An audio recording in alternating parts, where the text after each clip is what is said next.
New body cam footage of the newsroom from the Miami Dolphins. Tyreek Hill, who was being detained by the Miami-Dade police hours before his team opened at Hard Rock Stadium. They pulled him over claiming that he wasn't wearing a seatbelt, and here's the footage that went along with it. Why do you have your seatbelt on? Why do you have your seatbelt on?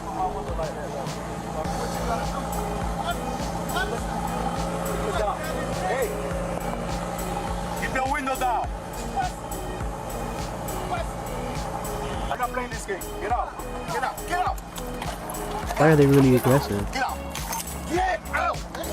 What part of ground don't you understand? Just for a Hey, Drew, seatbelt? I'm getting arrested, Drew. That's I'm crazy. getting arrested. I'm getting arrested, Drew. I'm getting out, bro. God. Damn, yo, bro. Bro. I never